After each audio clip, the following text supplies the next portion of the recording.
எடுத்து கொண்டு வந்தவங்க பரிசுத்த வேதாகமத்தை எடுத்து தலைக்கு நேரா உயர்த்தி ஹalleluya வெளியேறப்பட்ட பொக்கிஷம். மனுஷன் கர்த்தருடைய வார்த்தையை உயர்த்தும் போது அவனை தேவன் நிச்சயமாக உயர்த்துவார். ஹalleluya. ஓகே, தொடர்ந்து மாடர்ன் சர்ச் முன்மாதிரியான சபை என்ற தலைப்பிலே படித்துக் கொண்டிருக்கிறோம். இந்த மாடர்ன் சர்ச் முன்மாதிரியான சபை என்ற சபை தெசலோனிக்கே சபையை பார்த்துதான் அப்போஸ்தலன் பவுல் நீங்கள் விசுவாசிகளுக்கு மாதிரிகளானீர்கள் என்று சொல்கிறார்.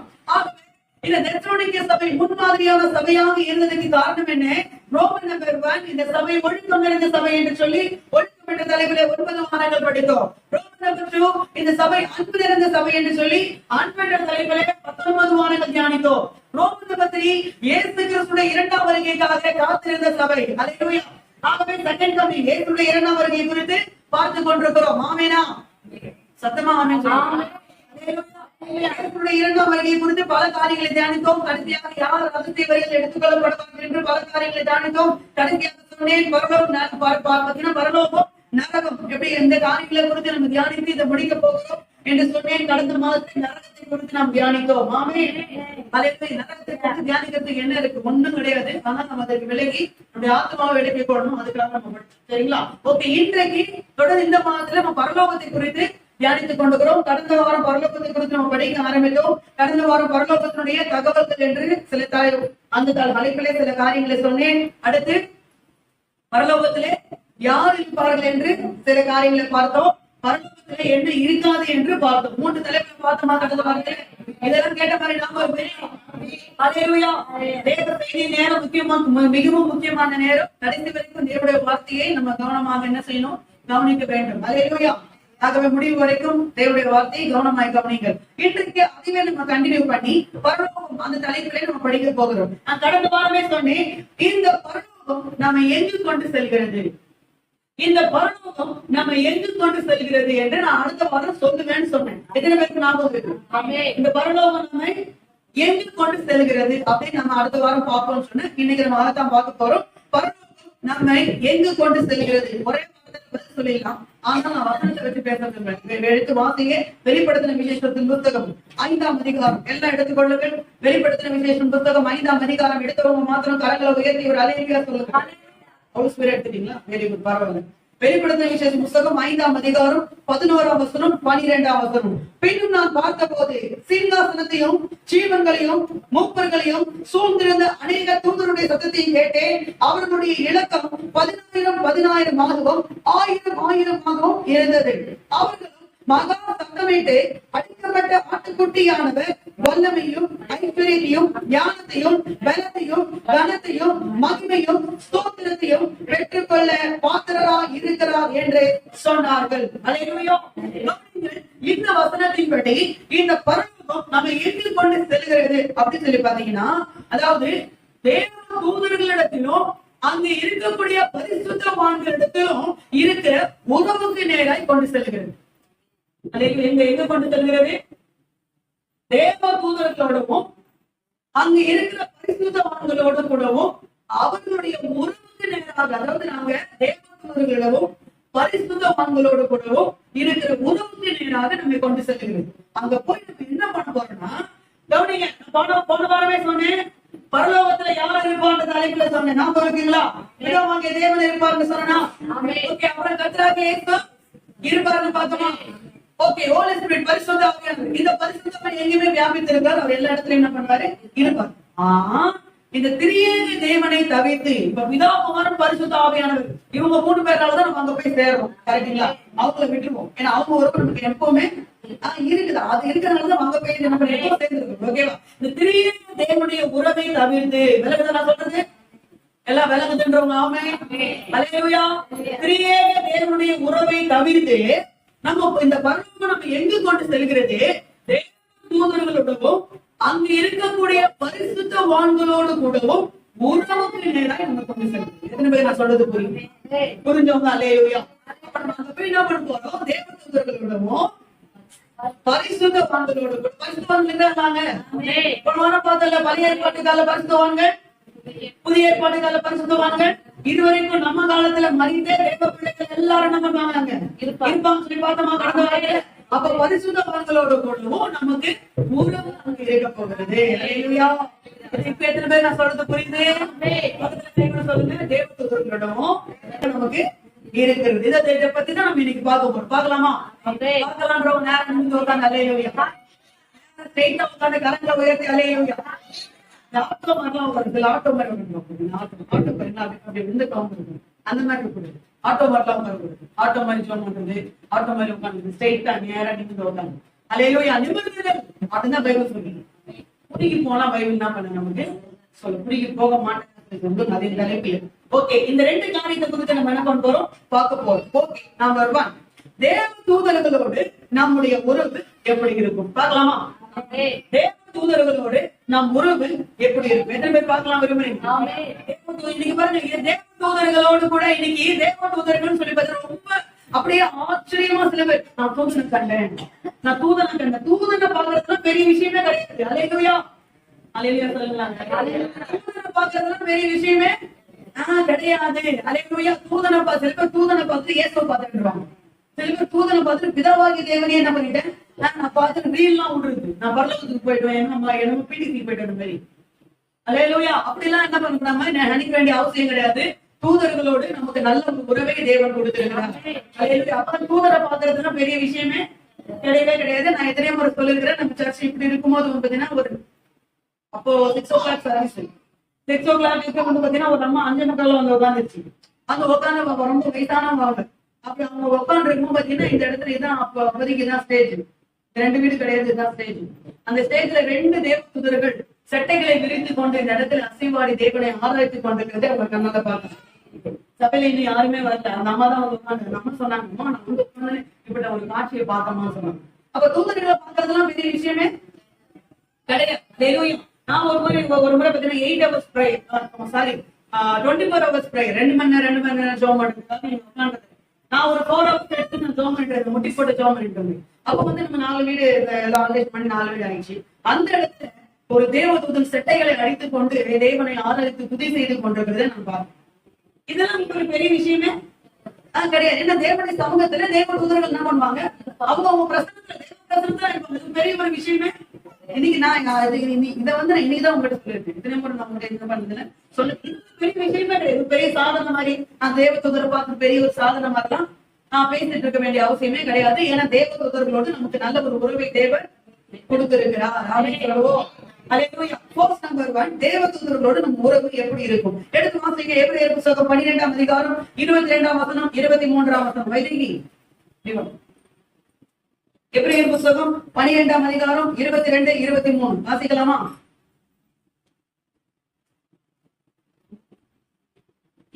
நீங்களோ சீயோன் மலையில் எடுத்திருக்கும் ஜீவனுள்ள தேவனுடைய நகரமாகிய பரம எருசலேம் இடத்திற்கும் 10,000 தேவதூதர்களிடத்திற்கும் பரலோகத்திலே பேரெழுதியிருக்கிற முதல் பேரானவர்களின் சர்வ சங்கமாகிய சபையிடத்திற்கும் யாவருக்கும் நியாயாதிபதி ஆகிய தேவனிடத்திற்கும் பூரணமாக்கப்பட்ட நீதிமான்களுடைய ஆவிகளிடத்திற்கும்.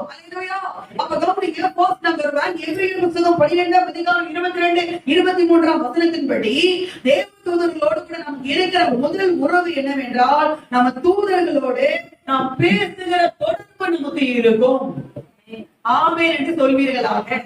நீங்க நோவே என்று சொன்னாலும் ஆமென் தான். அல்லேலூயா. ஆமென். தேவ தூதர்களோடு நாம் பேசுகிற தொடர்பு நமக்கு இருக்கும். ஆமென். என்னால தேவ தூதர்களோடு கூட பேச முடியும். ஆமென் சொல்லுங்க. ரொம்ப சந்தோஷம். தூதர்களோடு நண்பர் போறோம், நம்ம பேச போகிறோம். ஆமாவா? ஓகே. காலையில எழுந்ததுல யார பேசுறதெல்லாம் கேக்குறீங்க? காலையில எழுந்து பக்கத்து வீட்டுக்காரர் பேசுறத கேக்குறது, நம்ம வீட்டுல இருக்கிறவங்க பேசுறத கேக்குறது. அப்புறம் பஸ் ஸ்டாண்ட்ல சில பேர் என்ன பண்ணுவாங்க, பேசுவாங்க, அவங்க பேசுறத கேக்குறது. ஆட்டோல ஏறினா ஆட்டோல சில கேஸ் என்ன பண்ண பேசணும், அது பேசுறது கேட்கணும். அப்புறம் பஸ்ல ஏறினா பஸ்ல சில கேஸ் பேசணும். பாத்தீங்கன்னா முன்னாடி கண்டக்டர் டிரைவர் அவரு என்னமோ பேசிருப்பாரு, பின்னாடி என்ன பண்ணுவாரு கண்டக்டர் அவரு வாக்குவாதம் பண்ணுவார். நடுவுல சென்டர் என்ன பண்ண சண்டை போட்டுருக்கோம். காரணமே சண்டை போட்டுருக்கோம். அவன் எப்படா போய் சேர்ந்து வேலை வெட்டியை பார்க்கணும், சண்டை போடணும். அப்ப எல்லாரும் பேச நம்ம கேட்கிறோமா? எல்லாரும் பேச கேட்கிறோமா? இந்த பக்கம் எல்லாரும் பேச நம்ம கேட்கிறோமா? ஆனா கவனிங்க, ஒரு விஷயத்தை நல்ல ஆணித்தரமாக நம்ம புரிந்து கொள்ளணும். ஒரு நாள் காலையில எழுந்ததுல இருந்து அந்த நாள் நம்ம படுக்கைக்கு போகிற வரைக்கும் நம்ம கூட நிறைய பேர் என்ன பண்றாங்க, பேசுறாங்க. நிறைய பேர் பேசுற வார்த்தைகளை நம்ம என்ன பண்றோம், கேட்கிறோம். ஆனா எந்த வார்த்தையை நம்ம பக்தி விருத்தியும் பரிசுத்தையும் தேவனிடத்துல நம்ம கிட்ட சேர்வதற்கு உதவி செய்யல. ஆனா பரலோகத்துல தேவதூதர்கள் நம்மிடத்துல பேச போறாங்க. அந்த வார்த்தை பூரணமாக்கப்பட்ட வார்த்தையாக, பரிசுத்த வார்த்தையாக, தேவனிடத்துல கிட்ட சேரக்கூடிய வார்த்தையாக இருக்க போகிறது. அல்லேலூயா. பேசுவாங்க, பரிசுத்தமா தானே பேசுவாங்க, பூர்ணமா தானே பேசுவாங்க. அல்லேலூயா. நாம் அவரோடு பேச போகிறோம். ஆமென். நம்மளால அவர்களிடத்துல பேச முடியும். அவர்கள் நம்ம இடத்துல பேசுவார்கள். அவர்கள் பேசுறது நம்மளால கேட்க முடியும். ஆமென் என்று சொல்வீர்களா?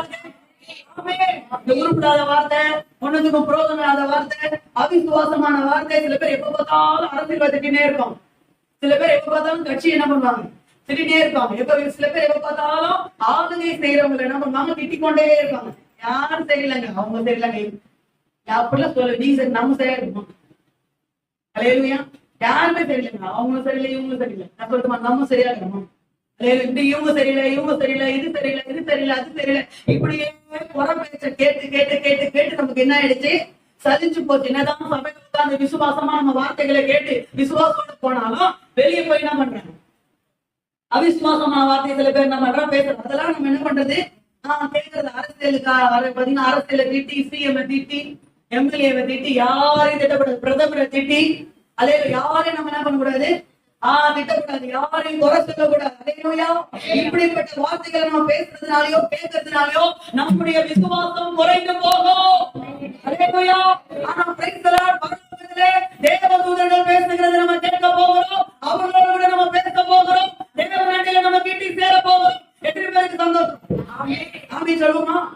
கரங்களை உயர்த்தி அல்லேலூயா, அல்லேலூயா. தேவதூதர்களோடு பேசுவோம். எனக்கு தேவதூதர்கள் தான் செகண்ட் கமிங்ல இயேசுவோடு கூட வரப்போகிறார்கள். 1 தெசலோனிக்கேயர் புத்தகம் 4ஆம் அதிகாரம் 16-17. 1 தெசலோனிக்கேயர் புத்தகம் 4ஆம் அதிகாரம் 16-17. ஏழிலே கர்த்தர் தாமே ஆர்ப்பாட்டத்தோடும் பிரதான தூதனுடைய சத்தத்தோடும் தேவ காலத்தோடும் வானத்திலிருந்து இறங்கி வருவார். அப்பொழுது கிறிஸ்துவுக்குள் மரித்தவர்கள் முதலாவது எழுந்திருப்பார்கள். பின்பு உயிரோடு இருக்கும் நாமெல்லாம் அல்லேலூயா, அல்லேலூயா. நம்மள கூப்பிடும்போது தேவதூதர்கள் வராங்க. கை தட்டுங்க.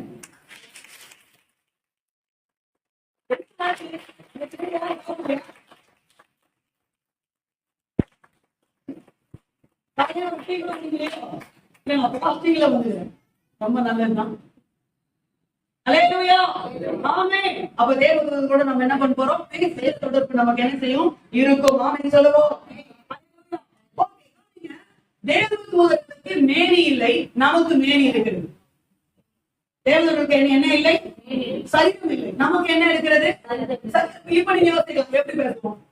அவங்களுக்கு மேனி சரீரம் கிடையாது, நமக்கு மேனி சரீரம் இருக்கு. நம்ம எப்படி பேசுவோம், அவங்க கொஸ்டின் வருதா? Okay right. கவனிங்க, சம்டைம்ஸ் உங்க போனுக்கு ராங் நம்பர் வருதா? அது நிறைய முறை வருது. வருதுங்களா? எடுத்து பேசுறோம், ஒருத்தன் பேசிக்கிறா, கவனிங்க, ஆப்போசிட்ல பேசுறவங்க யாருன்னே தெரியல, 30 நிமிஷமா பேசுகிறோம். கடைசியில 30 நிமிஷம் சொல்ற, நீ யாரு? அப்ப நீ யாரு, நீ யாருன்னு எனக்கு தெரியாது. அப்ப நீ யாருன்னு எனக்கு என்ன பண்ணது தெரியாது. ஏன் பேசுற, நீ பேசுற, நானும் பேசுறேன். அப்ப நீ ஏன் பேசுற, நீ பேசுற, நானும் பேசுறேன்.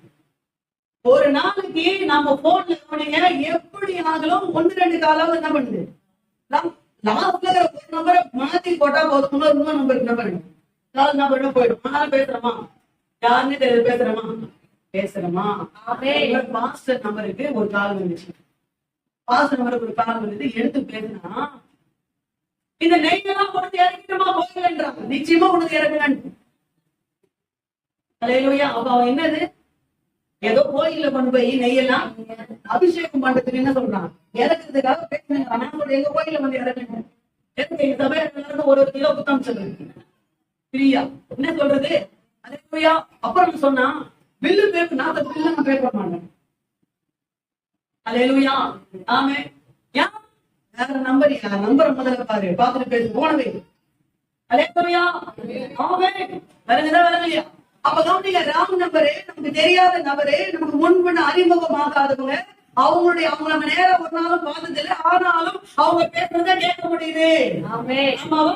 அதே போலதான் தேவதூதர்களுக்கும் மேனி சரீரம் இல்லை என்றாலும் அவர்களோடு நம்மளால பேச முடியும், நாம அவர்களோடு பேசுவோம். இப்ப புரிஞ்சவங்க கரெக்டா உயர்த்தி அல்லேலூயா. அப்ப நம்பர் 1 தேவதூதர்களோடு கூட நமக்கு இருக்கிற உறவு எப்படி இருக்கும்? நம்பர் 1 முதலாவது சொல்லுங்க, என்ன சொல்லுங்க. தூதர்களோடு பேசுவோம், பேசுகிற தொடர்பு நமக்கு என்ன செய்யும் இருக்கும். நம்பர் 2 இரண்டாவது பார்க்கலாமா? லூக்கா சுவிசேஷ புத்தகம் 15ஆம் அதிகாரம் 10ஆம் வசனம். சீக்கிரமா செய்யுங்க. லூக்கா 15ஆம் அதிகாரம் 10ஆம் வசனம் சீக்கிரமா படியுங்கள். ஒரே பாவி நிமித்தம் தேவனுடைய தூதருக்கு முன்பாக அடலடைந்தவர், தேவனுடைய தூதருக்கு முன்னதாக சந்தோஷம் உண்டாகி இருக்கிறது என்று உங்களுக்கு சொல்லுகிறேன். நம்பர் 2 தேவ தூதர்களுக்கும் நமக்கும் இருக்கிற உறவு எப்படி இருக்கும் என்றால், சொன்னேன் தேவ தூதர்களோடு நம்ம பேசுகிற தொடர்பு இருக்கும். 2வது தேவ தூதர்களோடு கூட நம்ம சந்தோஷப்படுகிற தொடர்பு நமக்கு இருக்கும். அப்படின்னு சொல்லுங்க. அல்லேலூயா. தேவ தூதர்களோடு நம்ம என்ன பண்ணுவோம்? சந்தோஷப்படுவோம். ஆமென். இப்ப சந்தோஷமாகறவங்களா ஒரு ஆமென். சபையில வந்து சந்தோஷமா இருக்க மாட்டாங்க, ரொம்ப துக்கமா இருக்கும். அப்படியே பீஸ் போனவங்களா ரைட் மாதிரி மூஞ்சியை வச்சுக்கணும். அதே என்ன இருக்குது சந்தோஷப்படுறதுக்கு என் வாழ்க்கையில? நான் சொல்றேன், என்ன இல்ல உங்களுக்கு? என்ன இருக்கு என் வாழ்க்கையில சந்தோஷப்படுறதுக்கு? நான் கேட்கிறேன், என்ன இல்ல உங்களுக்கு? என்ன இல்ல உங்களுக்கு? என்ன கவனிக்கிறீங்களா நான் பேசுறது? பிதாவாகிய தேவன் இல்லையா? கர்த்தராகிய இயேசு இல்லையா? பரிசுத்த ஆவியானவர் இல்லையா? தேவனுடைய ஜீவனுள்ள வார்த்தை இல்லையா? அவருடைய பலன் இல்லையா? அபிஷேகம் இல்லையா? வல்லமை இல்லையா? ஆறுதல் இல்லையா? நீ தடுமாறி வெள்ளரில்லாமல் போகிற ஒரு சூழ்நிலை, கீழே இடறி விழும்போது உன்னை தாங்கி பிடித்து உன்னை பலப்படுத்தி உன்னை தூக்கி நிறுத்துகிற நம்முடைய வாழ்க்கையில இல்லையா? இருக்கிறாரா? இருக்கிறார்னு கை தடுப்பீங்களே.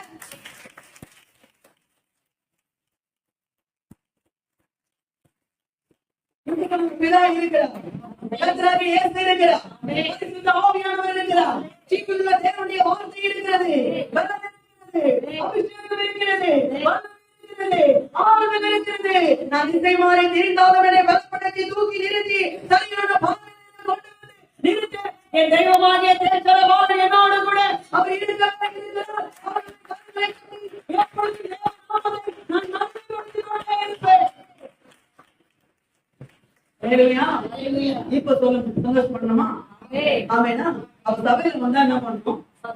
சந்தோஷமா இருக்கும். சில பேர் பாத்தீங்கன்னா வேற இடத்துல போய் சந்தோஷமா இருக்கும். ஃபாதர் பாத்தீங்கன்னா அப்பா வீட்டுல எப்பொழுதும் சந்தோஷம், ஆடலும் பாடலும். நீ அப்பா வீட்லயே வந்து சந்தோஷமா இருக்கணும்னா எழுதி நான் கொடுத்துறேன், நீ வேற எங்க போன இல்லைங்க. இப்போதைக்கு எனக்கு 1 லட்சம் ரூபாய் என்ன பண்ணாலும் சந்தோஷமா இருப்பேன். சரி, எவ்வளவு நாளைக்கு சந்தோஷமா இருப்பேன்? அது காலையில வரைக்கும் என்ன பண்ணுவேன்? சில பேருக்கு அப்பதான் சந்தோஷம் வருது, பணத்தை பார்த்தா சந்தோஷம் வருது, மனுஷனை பார்த்தா என்ன பண்ணுது? அப்படி பார்த்தா சந்தோஷம் வந்துருக்கு. ஒரு நாள் வர அந்த விழுவேன். அதே அந்த மாதிரி மாறிடும் நிலைமை எல்லாம். மனுஷனை பார்த்து சந்தோஷப்பட்டியா? மனுஷனை பார்த்து சந்தோஷப்படாத, பணத்தை பார்த்து சந்தோஷப்படாத. உன் கூட என்றைக்கும் இருக்கிற தேவனை பார்த்து சந்தோஷப்பட்டு அவர் தான் என்றைக்கும் உன்னை விட்டு விடாத.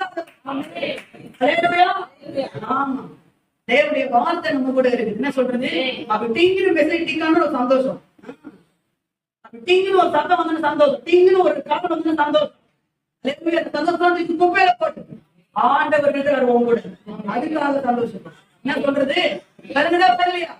எப்ப தேவனுக்குள்ள எப்படி இருக்கணும்? நம்ம தேவனோட என்ன பண்ணுவோம்? சந்தோஷப்பட போகிறோம். இங்க கவனிங்க, 3 உண்மை ஏசு சொல்றாரு. ஃபர்ஸ்ட் உண்மை என்னது? காணாமல் போன ஆடு. 2வது ஊமை காணாமல் போன வெள்ளிக்காசு. 3வது ஊமை காணாமல் போன இளையகுமார். அல்லேலூயா. என்ன எனக்கு பைபிள்ல பார்க்காத மாதிரி நான் ஒரு சொல்லாம உட்காந்துருக்கீங்க. பைபிள்ல இருக்கிற அந்த கதைலாம் ஓகே. இந்த 3 கிடைச்சதா? ஏசு அந்த கதையை சொல்லும் போது இது 3மே கிடைச்ச மாதிரிதான் அந்த கதையை முடிச்சாச்சு. ஓகே, இப்ப பாக்கலாமா? நம்ம இந்த 3மே முடிஞ்ச பிறகு சந்தோஷம் தான் உண்டாச்சு. படிங்க 15ஆம் அதிகாரம் 6-7. முதல்ல காணாமல் போன ஆடு, அந்த ஆடு கிடைச்சிருச்சு. வீட்டுக்கு வந்து சிநேகிதரையும் அயலகத்தாரையும் வரவழைத்து ஆ. காணாமல் போன என் ஆட்டை ஆ. கண்டுபிடித்து ஆ. என்னோடு கூட காரணமாய் போன நாட்டை கண்டுபிடித்து என்னோடு கூட சந்தோஷப்படுங்க என்பான் அல்லவா? அது போல மனதிரும்புகிற அவசியம் இல்லாத 99 நீதிமன்றங்களை குறித்து சந்தோஷம் உண்டாயிருக்கிறதை பாருங்களும். மனதிரும்புகிற ஒரே பாவி நிமித்தம் அப்பதான் நீங்க இந்த கதையும் சந்தோஷம் தான். ஓகேவா? அந்த மேற்பன் மட்டும் சந்தோஷப்படல, எல்லாரையும் சேர்த்து வச்சு என்ன பண்றாரு? சந்தோஷப்பட. அடுத்த கதை என்னது? இதெல்லாம் நீங்க வந்து பேசணும்.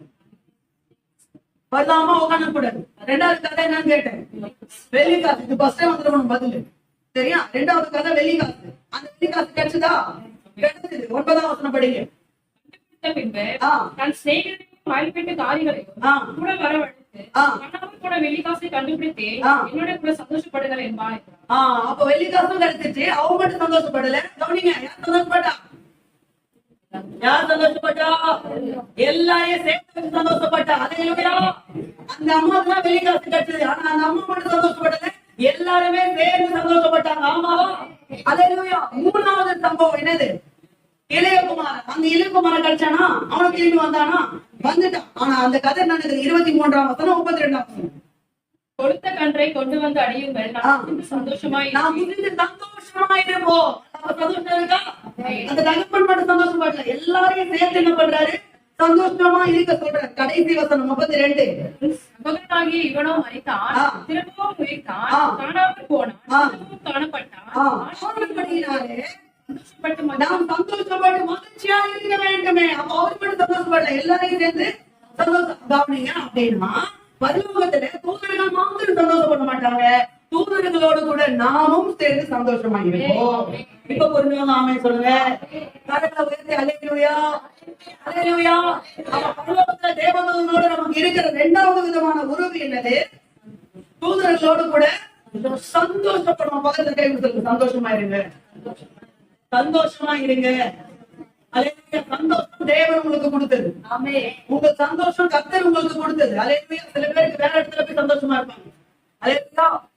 பீச், பார்க்கு, சினிமா தியேட்டர், இந்த மாதிரி இடத்துல போய் சந்தோஷமா இருப்பாங்க. வெளியே உலகத்துல போய் சுத்துறது, சொந்தக்காரங்க வீடு, இப்படி எல்லாம் போய் சந்தோஷமா இருப்பாங்க. இந்த சந்தோஷம் உங்களுக்கு என்ன பண்ணாது? நிலைத்து இருக்காது. தேவன் கொடுக்கிற சந்தோஷம். கர்த்தருடைய சமூகத்துல என்றைக்கு என்ன பண்ணணும்? சந்தோஷமா இருக்கும். நம்பர் 3, மூன்றாவது வெளிப்படுத்தின விசேஷம் புஸ்தகம் 4ஆம் அதிகாரத்துக்கு நேரா வாருங்க. எல்லாம் எடுத்துட்டீங்களா? எல்லாம் எடுத்துருங்க. வெளிப்படுத்தின விசேஷம் புஸ்தகம் 4ஆம் அதிகாரம் 4ஆம் வசனத்தில இருந்து அந்த சிங்காசனத்தை சூழ 24 சிங்காசனங்கள் இருந்தன. 24 மூப்பரும் வெண்வஸ்திரம் தரித்து தங்கள் சிரசிலே பொன்முடி சூடி அந்த சிங்காசனங்கள் மேல் உட்கார்ந்திருக்க கண்டேன். அந்த சிங்காசனத்திலிருந்து மின்னல்களும் இடிமுழக்கங்களும் சத்தங்களும் புறப்பட்டன. தேவனுடைய 7 ஆவிகளாகிய 7 அக்கினி தீபங்கள் சிங்காசனத்துக்கு முன்பாக எரிந்து கொண்டிருந்தன. அந்த சிங்காசனத்துக்கு முன்னதாக பளிங்கு கொப்பான கண்ணாடி கடல் இருந்தது. அந்த சிங்காசனத்தின் மத்தியிலும் அந்த சிங்காசனத்தை சுற்றிலும் 4 ஜீவன்கள் இருந்தன. அவைகள் முன்புறத்திலும் பின்புறத்திலும் கண்களால் நிறைந்திருந்தன. முதலாம் ஜீவன் சிங்கத்தின் கொப்பான, 2ஆம் ஜீவன் காளை கொப்பாகவும், 3ஆம் ஜீவன் மனுஷ முகம் போன்ற முகமுள்ளதாகவும், 4ஆம் ஜீவன் பறக்கிற கழுகுக்கு ஒப்பா இருந்தன. இப்படின்னு சொல்லி இந்த 11 வசனங்கள், நமக்கு நேரம் இல்லை, 11 வசனங்கள் வரைக்கும். ஆமேனா? 11ஆம் வசனத்தை மட்டும் படிங்க. கர்த்தாவே தேவரீர் வைத்து மகிமையையும் கனத்தையும் வல்லமையும் பெற்றுக்கொள்வதற்கு பாத்திரராய் இருக்கிறேன். நீரே சகலத்தையும் சிருஷ்டித்தீர். உம்முடைய சித்தத்தினாலே அவைகள் உண்டாய் இருக்கிறவைகளும் சிருஷ்டிக்கப்பட்டவைகளுமாய் இருக்கிறது என்றார்கள். அல்லேலூயா. மூன்றாவது கவனிங்க, தூதர்களோடு ஆராதிக்கிறது மூலமா நமக்கு உறவு. ஃபர்ஸ்ட் சொன்னேன், தூதர்களோடு கூட பேசுகிறதுல நமக்கு உறவு இருக்கும். இரண்டாவது தூதர்களோடு சந்தோஷப்படுகிறது நமக்கு உறவு இருக்கும். மூன்றாவது தூதர்களோடு கூட சொல்லுங்க ஆராதிக்கிறதுல, ஆராதனை, வர்ஷிப். ஆமென். அல்லேலூயா. அங்க போய் நம்ம என்ன பண்ண போறோம்? வாயத்திறந்து கொஞ்சம் பேசலாமே. ஆராதிக்க போறோம். ஆமென். ஃபாதர் சொன்னாரு, பாட்டு பண்ண, தூதர்களோடு ஆராதிப்பேன் சொத்திர பலியிட்டு. இதுக்கெல்லாம் மீனிங் என்னன்னு தெரியாம பாடிட்டு இருக்கோம். அங்க போய் நம்ம அதான் செய்ய போறோம். தூதர்களோடு என்ன பண்ண போறோம்? ஆராதிக்க போறோம். பிரைஸ் எல்லாம் அங்க போய் நம்ம சமைக்க போறது இல்லை. எத்தனை பேர் சந்தோஷம்? பெண்களுக்கு ரொம்ப சந்தோஷம். அங்க போய் என்ன பண்ண போறது இல்ல, இன்னைக்கு என்ன குழம்பு வைக்கிறது அப்படின்ற கவலை நமக்கு அங்க இல்ல. ஆமாவா? அங்க போய் துணி துவைக்க போறது இல்ல. அங்க போய் பாத்திரம் கழுவ போறது இல்ல. அங்க போய் வேலைக்கு போறது போறது இல்ல. எனக்கு ரொம்ப சந்தோஷம். எப்போ நிம்மதியா வேலை இருந்து ஒரு விடுதலை கிடைச்சிருக்கோம். தினமும் அந்த வேலைக்கு போய் போர் அடிச்சு போச்சு இல்லையா? வேலைக்கு போறது இல்ல. ஆமே, அங்க போய் பெருக்க போறது இல்ல. இன்னொன்னு சொல்ல, நான் ரொம்ப சந்தோஷமா இருக்கிறேன். அங்க போய் பிரசவம் பண்ற வேலை இல்ல. கரெக்டா? அங்க போய் பிரசவம் பண்ற வேலை இல்ல. அங்க போய் ஒரே ஒரு வேலை தான், ஆண்டவரை ஆராதிக்கிற வேலை. கரங்களை தட்டி தேவ நாமத்தை மகிமைப்படுத்துவோம். ஓ ஆராதனை, ஆராதனை. இயேசுவுக்கு என்றுமே ஆராதனை. தேவனின் கர்த்தர் பரிசுத்தர், பரிசுத்தர், பரிசுத்தர். அல்லேலூயா. இந்திய ஆராதனைக்கு கத்துக்கணும். அதனாலதான் ஆராதனைக்கு லேட்டாக சீக்கிரமா வரணும்ன்றது. இங்க ஆராதனைக்கிறன்னா அங்க போய் பதறாம நிற்போம். எல்லாரும் அவங்க எல்லாம் வர்ஷிப் பண்ணிட்டு ஆராதனை பண்ணிட்டு இருப்பாங்க. நாம மட்டும் என்ன பண்ணுவோம்? அப்படியே பதறாம நிற்போம். என்னப்பா உனக்கு ஆராதனை பண்ணவே தெரியல. உனக்கு சமைக்க நம்ம லேட்டா தான் போவேன். அதெல்லாம் கொஞ்சம் தெரியல. எனக்கு ஆராதனை கேடா நம்ம பேசக்கூடாது. வேதனையா அந்த வார்த்தை என்ன பண்ணக்கூடாது, சொல்லக்கூடாது. அதனாலதான் ஆராதனைக்கு சீக்கிரமா வாங்க. அல்லேலூயா. கையை உயர்த்தி பாட வேண்டிய பாட்டுக்கு கையை உயர்த்தணும். கையை தட்டி பாடணும். கையை தட்டக்கூடாது, கையை தட்டணும். கண்களை மூடி ஆராதிப்போம். கண்களை மூடி ஆராதிக்கணும். அல்லேலூயா. சத்தமா கரங்களை உயர்த்தி அல்லேலூயா. நீங்க ஆராதனை பண்றதை பார்த்து உங்களுக்கு பக்கத்துல இருக்கிறவங்க உங்களை பார்த்தா அவனுக்கு ஆராதனை பண்ணணும்னு ஆசை. எதுவுமே நான் சொல்றது வருது.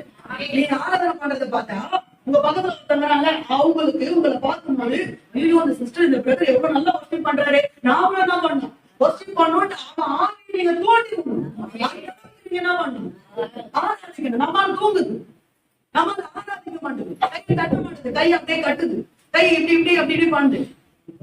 அல்லேலூயா. இல்ல, கையை நல்லா தட்டி, கையை நல்லா உயர்த்தி, கண்களை நல்லா மூடி. ஆமே, என்ன சொல்றது புரியுதுங்களா? ஆராதனைக்கு சீக்கிரமா வரணும். முதல் பாட்டுக்கே வந்து தேவனை ஆராதனை செய்யணும். ஆமே, நீங்க லேட்டா பார்த்துட்டு போயிடலாம். ஆனா அங்க போய் கணக்கு கொடுக்க முடியாது. ஆமே, அங்க போய் ஆராதனை ஆகணும். தூதர்கள் எல்லாம் ஆராதிப்பாங்க. நாமளும் சேர்ந்து என்ன பண்ணணும், ஆராதிக்கணும். அப்ப இங்கேயே ஆராதனைக்கு நம்ம என்ன பண்ணணும், பழகி கொடுக்கணுங்க. இங்கேயும் பிராக்டிஸ் பண்ணுங்க. எதுக்கு? ஆராதிக்கிறது. அல்லேலூயா. ஆமா, எத்தனை பேர் உண்மையா சொல்றீங்க ஆராதிக்கிறது ரொம்ப பிடிக்கும்? ஆமே, ஆராதிக்கிற கைவே போனதான பத்தியா கையே வராது. ஆராதிக்கிறது எனக்கு ரொம்ப பிடிக்கும். அப்ப ஆராதனைக்கு சீக்கிரம் வரும்ல. அப்போ ஆராதிக்கிறது ரொம்ப பிடிக்கும். அப்ப ஆராதனைக்கு சீக்கிரம் வருவோம் இல்லையா? அல்லேலூயா. நம்ம எல்லாம் நிறைய நேரத்துல பிரசங்கத்துக்கு வருகிறோம், ரொம்ப தப்பு. ஆராதனைக்கு வரணும், தேவனை ஆராதிக்கணும். அல்லேலூயா.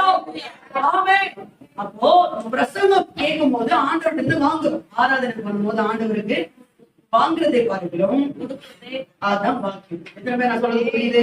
வெளிப்படுத்தின விசேஷத்தின் புத்தகம் 5ஆம் அதிகாரம், சீக்கிரம் சீக்கிரம், வெளிப்படுத்தின விசேஷத்தின் புத்தகம் 5ஆம் அதிகாரம் 8 முதல் 13 வசனம் வரைக்கும், 8 முதல் 13 வசனம் வரைக்கும் இருக்குங்களா? அல்லேலூயா. அந்த 13ஆம் வசனம் மட்டும் பாருங்களேன்.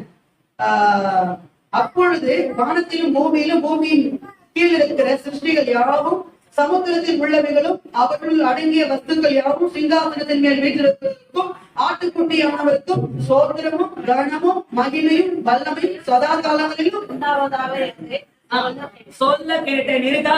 அல்லேலூயா. இங்கதான் போட்டு சேனைகளின் கர்த்தர் பரிசுத்தர், பரிசுத்தர், பரிசுத்தர். ஆமென் சொல்லுங்க. இப்ப நல்ல வாயை திறந்து பாட்டு பாடணும். பாட்டு பாட வாய் வராது. அது ஏன் வர மாட்டேங்குது தெரியல எனக்கு. ஆனா சண்டை போட வாய் வருது, வீட்டுக்கார சண்டை போட வாய் வருது, வீட்டுல வந்து வாக்குவாதம் பண்றதுக்கு வாய் வருது. அல்லேலூயா. வாயை திறந்து ஆண்டவர் என்ன பண்ணணும், ஆராதிக்கணும். பைபிள் சொல்றது வாயை விரிவாய்த்தேன், அப்பொழுது நான் அதை நன்மையினால நிரப்புவேன். அல்லேலூயா. வாயை மூடிட்டு இருக்கு. சில பேர் ஸ்டைல ஆராதனை பண்ணுவாங்க, பாத்தீங்களா? எனக்கு ரொம்ப கடுப்பா ஒரு இப்படிலாம் பார்த்தேன். ஆராதனை பண்ணும்போது என்ன ஸ்டைல் வேண்டி கிடக்குது. அப்படி ஸ்டைலா நம்ம ஸ்டைல் விசுவாசிங்க இல்லை. ஆமென். அல்லேலூயா. ஸ்டைலா கோயிலுக்கு போயிட்டு ஸ்டைலா வருது, அது கிடையாது. அந்த மாதிரி சபையில நம்ம இல்ல. சபையில இருக்கிறோம்.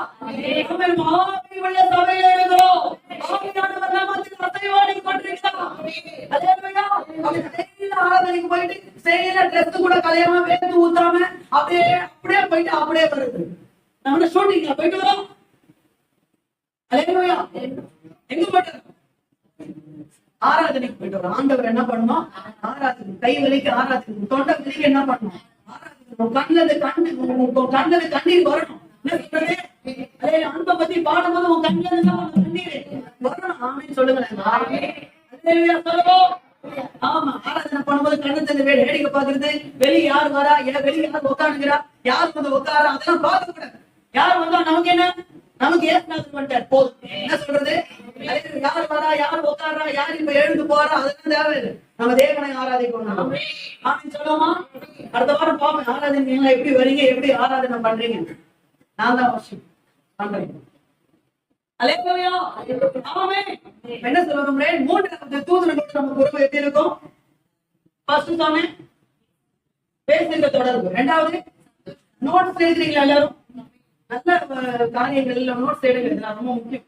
சரிங்களா? இரண்டாவது 10 தூதர்களோட சந்தோஷப்படுகிற தொடர்பு. மூணாவது ஆராதிக்கிற தொடர்பு. நாலாவது பார்க்கலாமா? எபிரேயர் புத்தகம் 1ஆம் அதிகாரம் 14ஆம் வசனத்தை படியுங்கள். எபிரேயர் 1:14 சீக்கிரமாக. எபிரேயர் 1:14 படிக்கலாம்.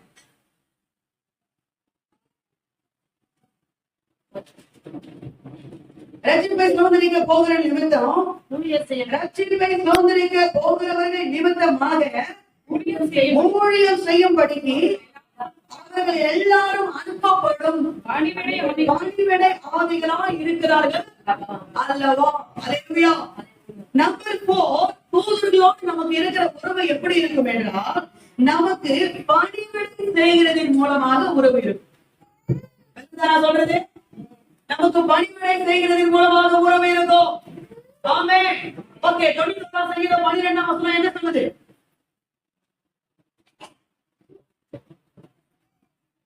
எடுத்து பார்த்து சொல்றேன், இருங்க. சொல்லுங்க. 91 சங்கீதம் 12ஆம் வசனம் என்ன சொல்லுது? சரி, பரவாயில்ல, எடுத்து பார்த்தா அது மானத்தை காப்பாத்துங்க.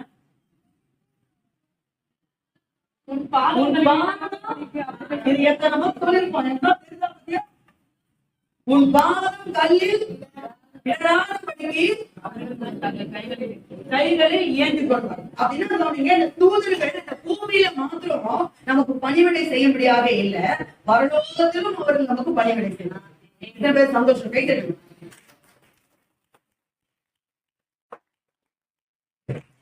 கை தட்டு.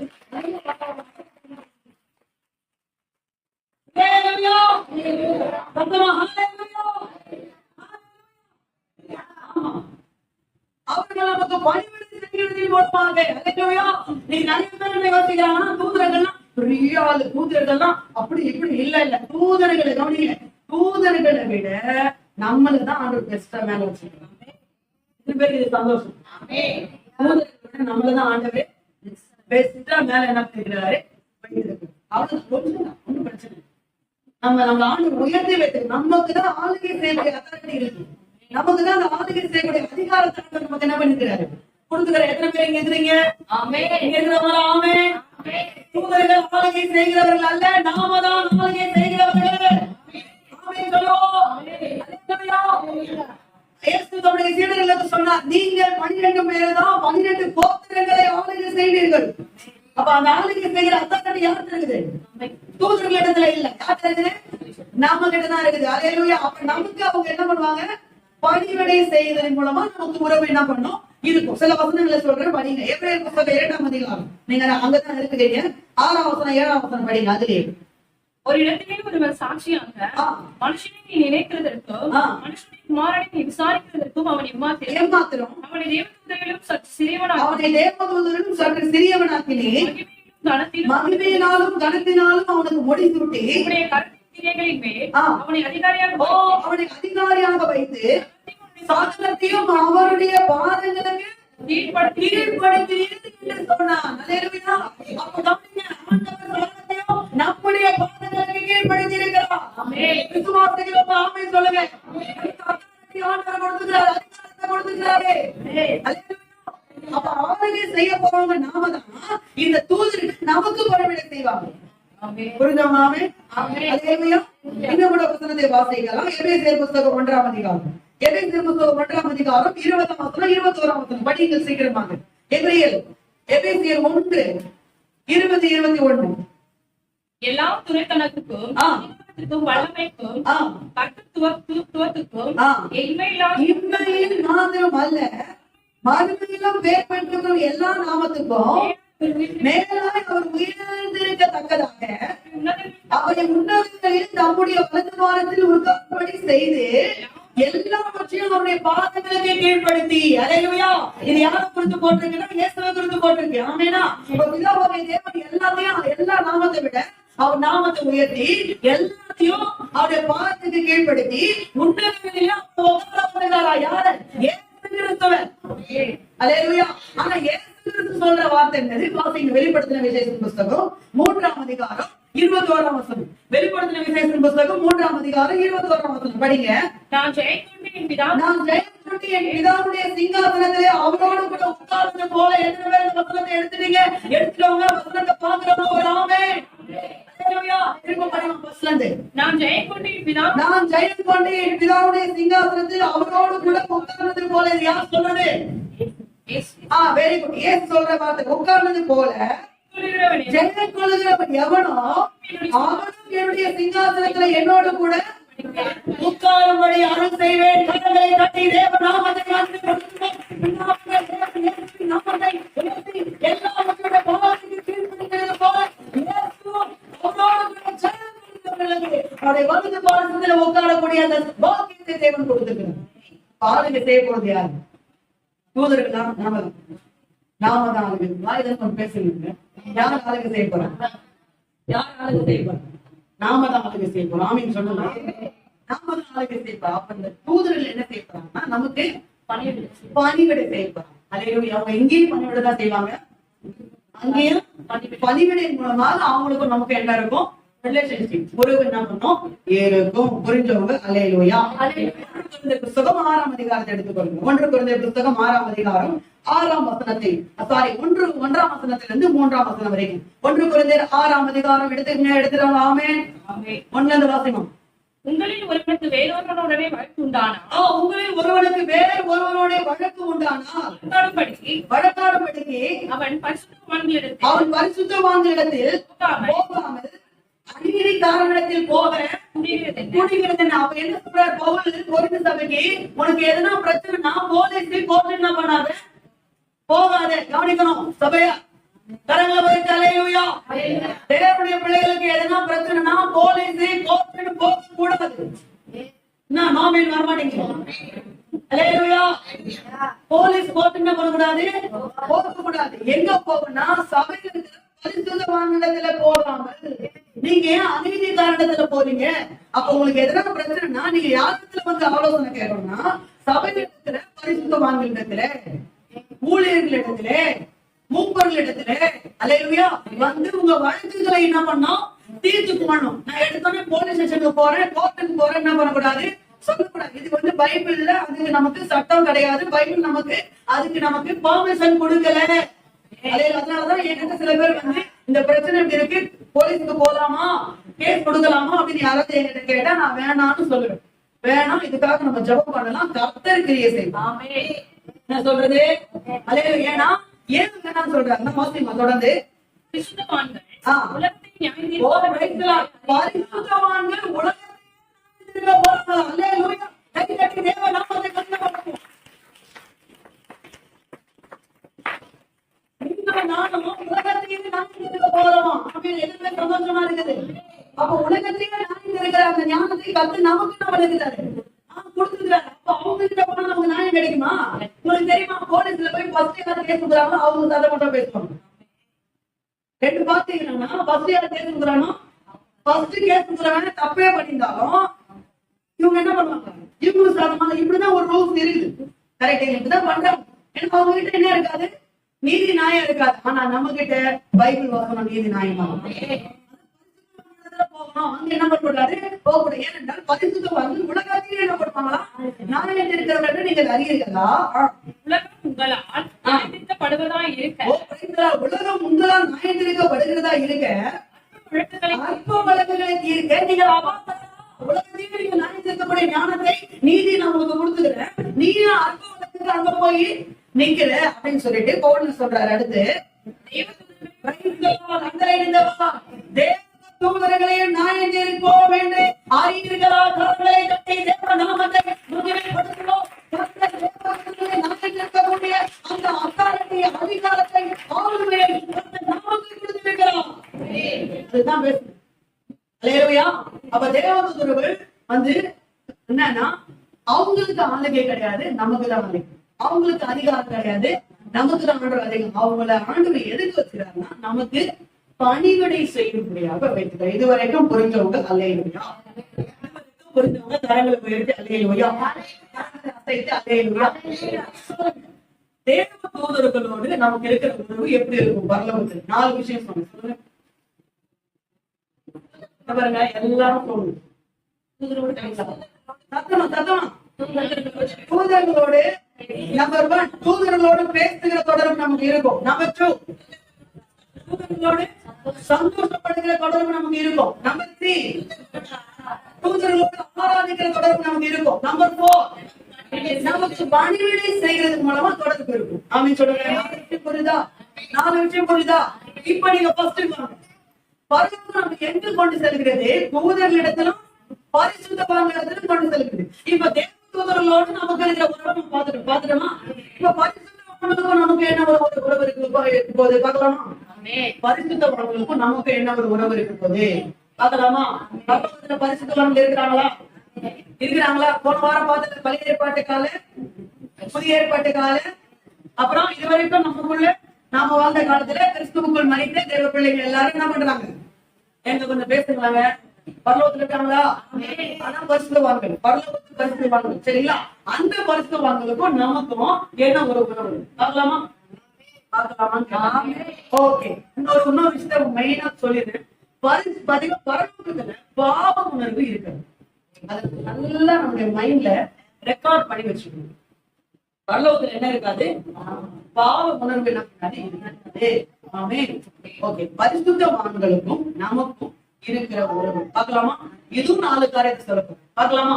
எல்லா நேரம் நிமிர்ந்து உட்கார்ந்து அல்லேலூயா, அல்லேலூயா, அல்லேலூயா. சத்தமா வரலையா? அல்லேலூயா. ஆண்டவர் நம்மிடத்துல பேசுறாரா? அல்லேலூயா, அல்லேலூயா.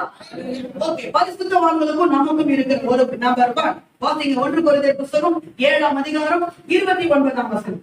1 கொரிந்தியர் புத்தகம் 7ஆம் அதிகாரம் 29ஆம் வசனத்துல எழுந்து படிக்கும். நான் சொல்லுகிறது என்னவெனில், இனிவரும் காலம் துரியனானபடியால் மனைவிகள் உள்ளவர்கள் மனைவி இல்லாதவர்கள் போலவும், அழகாதவர்கள் போலவும், சந்தோஷப்படுகிறவர்கள் சந்தோஷப்படாதவர்களைப் போலவும், கொள்ளுகிறவர்கள் கொள்ளாதவர்களைப் போலவும், இவ்வுலகத்தை அனுபவிக்கிற அதை தகாத விதமாய் அனுபவியாதவர்களைப் போலவோ இருக்க வேண்டும்.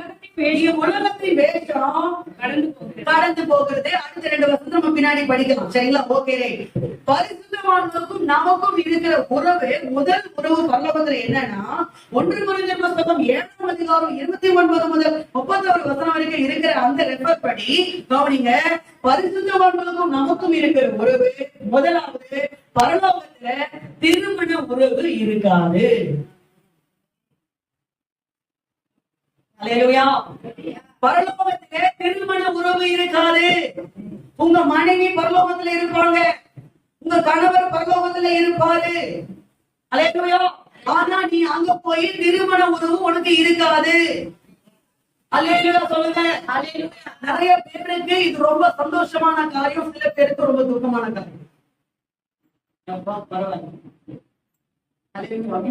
திருமண உறவு அங்க இருக்காதா அப்படின்னு சில பேர் ரொம்ப கஷ்டப்படுறாங்க. எப்ப நிம்மதிப்பா அங்க போய் உங்க நிம்மதியா இருக்கலாம் அப்படின்னு கொஞ்சம் நிம்மதி அடைகிறாங்க சில பேர். கவனிங்க, பரலோகத்துல திருமண உறவு என்ன பண்ணாது? இருக்கா. அல்லேலூயா. உங்க மனைவி நீங்க அங்க இருப்பாங்க, உங்க ஹஸ்பண்ட் அங்க இருப்பாரு, உங்க கணவர் அங்க இருப்பாரு, நீங்க பாப்பீங்க இருப்பாங்க. ஆனா திருமண உறவு அங்க என்ன பண்ணாது? இருக்காது. நீ பரலோகத்துல போய் குடும்பம் நடத்தணும்னு நினைக்காது. உங்களோட குடும்பம் நடத்துற கால நீ இங்கேயே முடிச்சுக்கணும். இந்த உறவை நீ அங்க என்ன பண்ண முடியாது? கண்டினியூ பண்ண முடியாது. அதுக்கு நாட் அலோவ். பரலோகத்துல திருமண உறவுக்கு ஆண்டவர் நாட் அலோவ். அந்த உறவை அங்க என்ன பண்ண ஆண்டவர் நமக்கு அனுமதிக்கவே இல்லை. இது நான் விளக்கமா சொல்றேன். இயேசு உயிரோட வாழ்ந்த காலத்துல, இந்த உலகத்துல மாம்சத்துல இருந்த நாட்களிலே அவர்கிட்ட வந்து சதுசேயர்கள் ஒரு கொஸ்டின் கேட்டாங்க. வாசிக்கலாம். மத்தேயு புத்தகம் 22ஆம் அதிகாரம் 23ஆம் வசனத்திலிருந்து 22ஆம் அதிகாரம் 23ஆம் வசனத்திலிருந்து. சதுசேயர், இந்த சதுசேயர் யாருன்னா உயிர்த்தெழுதல் இல்லைன்னு சொல்றவங்க. பரிசேயர் யாருன்னா உயிர்த்தெழுதல் இருக்குதுன்னு சொல்றவங்க. இது ரெண்டு பேரும் ஆப்போசிட். இந்த சதுசேயர் வந்து இப்படி பேசுறாங்க, ஏன்னா உயிர்த்தெழுதல் இல்லைன்னு பேசுறாங்கல்ல அவங்க வந்து கேட்கறாங்க வாசிமா.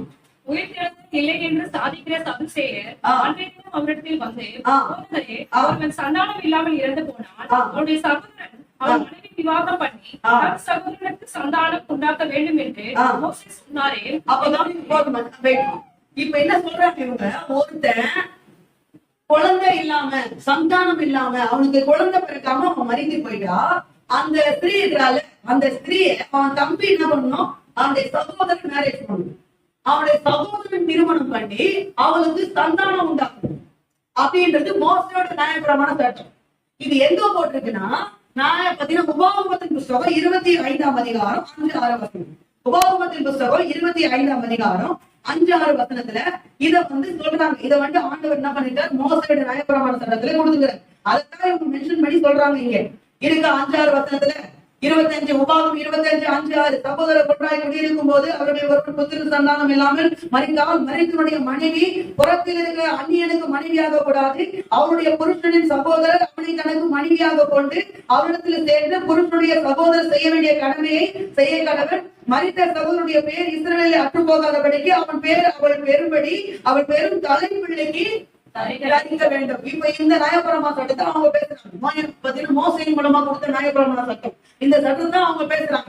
எங்க இருந்து நம்ம சமத்துல அந்த கதையை கண்டுபிடிச்சு சொல்றாங்க. ஒருத்தர் மாதிரிதான் இருந்தான். அவன் வந்து பாத்தீங்கன்னா அவன் கல்யாணம் பண்ணான், அவன் குழந்தை இல்லாம அவன் கொஞ்சம் புத்திர சந்தானம் பண்ணா இறந்து போயிட்டான். அதுக்கப்புறம் அவனுக்கு அடுத்து அவன் தம்பி கல்யாணம் பண்ணான், அவனுக்கும் புத்திர சந்தானம் இல்லாம கேக்குறீங்களா இறந்து போயிட்டான். அதுக்கப்புறம் மூணாவது ஒருத்தான், மூணாவது தம்பி அவன் கல்யாணம் பண்ணான், அவனுக்கும் புத்திர சந்தானம் இல்லாம அவன் என்ன பண்ணிட்டான். எங்கிட்ட இருந்து அந்த கதையை கலந்தான்னு தெரியல.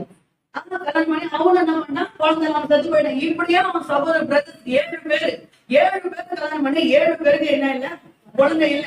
கடைசியில இந்த ஸ்திரீயும் செத்து போயிட்டான். ஆனா என்னுடைய கொஸ்டின் என்னன்னா, பரலோகத்துல இந்த ஸ்திரீ யாருக்கு மனைவியா இருப்பா? இது ரொம்ப அவசியமா இருக்கும். இயேசு நல்லா பலான்னு அரைஞ்ச மாதிரி ஒரு பதில் சொன்னாரு.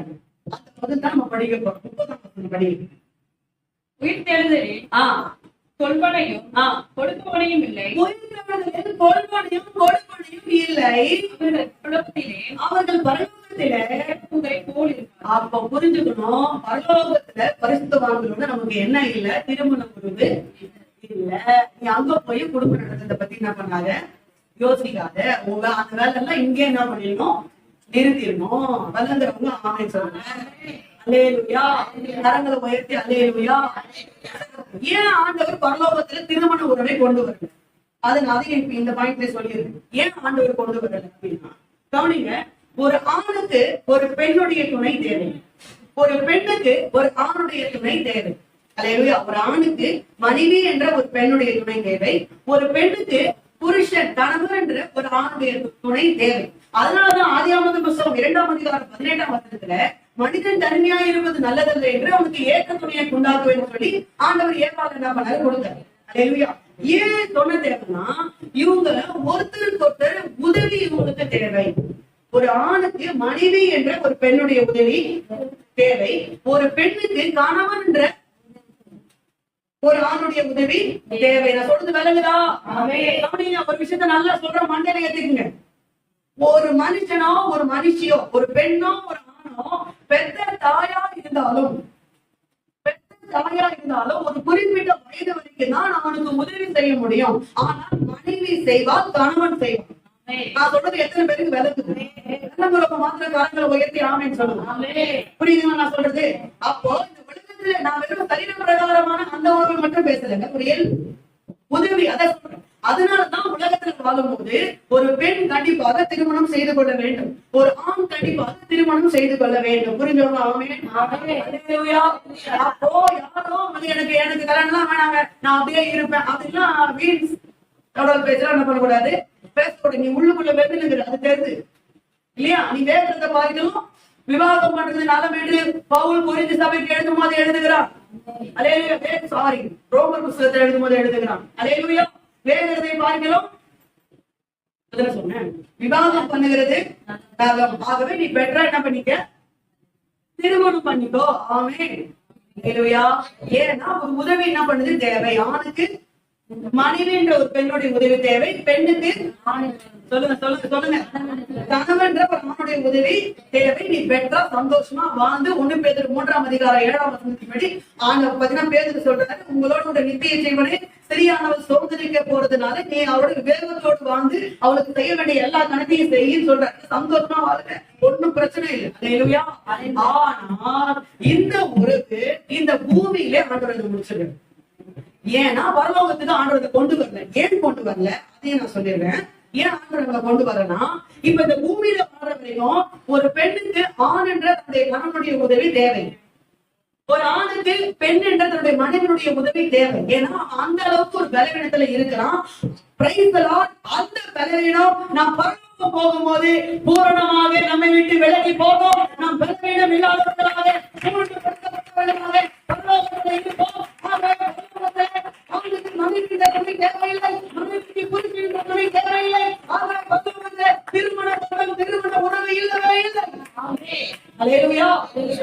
திருமணம் ஆகாம இருக்கிறாங்களோ அது மாதிரி நாமளும் என்ன பண்றாங்க இருக்கலாம். ரெண்டாவது எங்க பேர் திருமணம் உறவு வச்சுக்கிட்டு நீ வந்து குழந்தைலாம் பெற்றெடுக்க வேண்டிய அவசியம் கிடையாது. ஏன்னா பழகி பெருகணும்ன்ற சட்டமும் அங்க கிடையாது. இது வரைக்கும் புரிஞ்சவங்க அல்லேலூயா. புரிஞ்சவங்க கரங்களை வைத்து அல்லேலூயா. அல்லேலூயா. 1 கொரிந்தியர் புத்தகம் 7ஆம் அதிகாரம் 33ஆம் வசனம். நீங்க அங்கதான் இருப்பீங்க. 7:33 நீங்க ஏற்கனவே படிச்சீங்கல்ல.